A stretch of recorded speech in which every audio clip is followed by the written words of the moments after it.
शुरू अल्लाह का नाम लेकर जो बड़ा मेहरबान निहायत रहम वाला है। अलिफ लाम मीम। अल्लाह जो माबूद बरहक है, उसके सिवा कोई इबादत के लायक नहीं, जिंदा है सबको थामने वाला।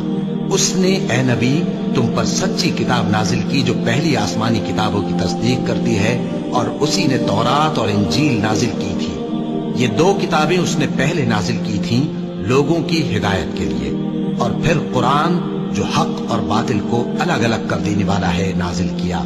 जो लोग अल्लाह की आयतों का इनकार करते हैं उनको सख्त अजाब होगा, और अल्लाह जबरदस्त है, बदला लेने वाला है।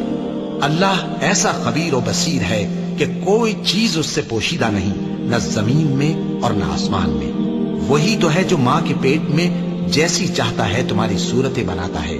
उस गालिब हिकमत वाले के सिवा कोई इबादत के लायक नहीं। ए पैगंबर, वही तो है जिसने तुम पर यह किताब नाजिल की जिसकी बाज आयतें मुहकम हैं और वही असले किताब है, और बाज दूसरी मुतशाबे हैं। तो जिन लोगों के दिलों में कजी है वो मुतशाबिहात का इत्तिबा करते हैं ताकि फितना बर्पा करें और मुराद असली का पता लगाएं। हालांकि मुराद असली अल्लाह के सिवा कोई नहीं जानता। और जो लोग इल्म में गहरी नजर रखते हैं वो ये कहते हैं कि हम उन पर ईमान लाए। ये सब आयात हमारे परवरदिगार की तरफ से हैं, और नसीहत तो अक्लमंद ही कबूल करते हैं। ऐ परवरदिगार, जब तूने हमें हिदायत बख्शी है तो उसके बाद हमारे दिलों में कजी ना पैदा कर दीजो, और हमें अपने हाथ से रहमत अता फरमा, तू तो बड़ा अता फरमाने वाला है। ऐ परवरदिगार, तू उस रोज जिसके आने में कुछ भी शक नहीं सब लोगों को अपने हुजूर में जमा कर लेगा। बेशक अल्लाह खिलाफ वादा नहीं करता। जो लोग काफिर हुए उस दिन न तो उनका माल ही अल्लाह के अजाब से उनको बचा सकेगा और न उनकी औलाद ही कुछ काम आएगी, और ये लोग आतश जहन्नम का ईंधन होंगे। इनका हाल भी फिरौनियों और इनसे पहले लोगों का सा होगा जिन्होंने हमारी आयतों की तकजीब की थी, तो अल्लाह ने उनको उनके गुनाहों के सबब अजाब में पकड़ लिया था, और अल्लाह सख्त अजाब करने वाला है।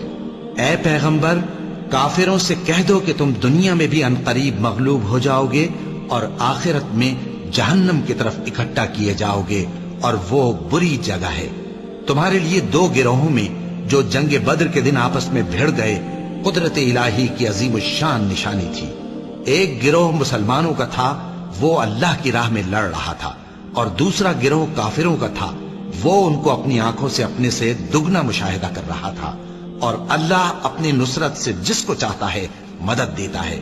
जो अहले बसारत हैं उनके लिए इस वाक़े में बड़ी इबरत है।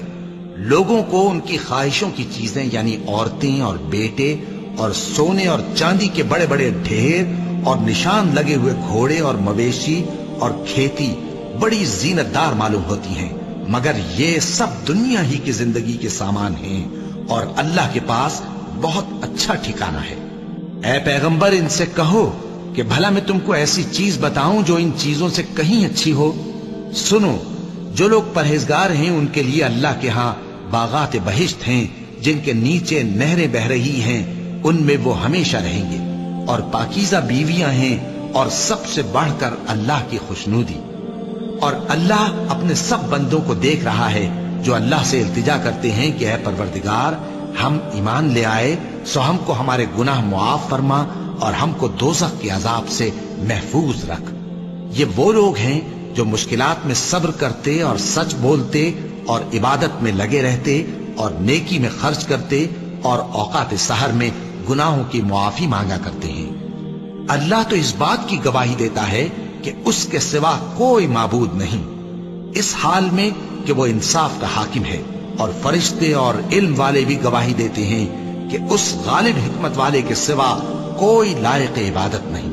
दीन तो अल्लाह के नजदीक इस्लाम ही है, और अहले किताब ने जो इस दीन से इख्तिलाफ किया तो इल्म हासिल होने के बाद आपस की जिद से किया, और जो शख्स अल्लाह की आयतों को न माने तो अल्लाह जल्द हिसाब लेने वाला है।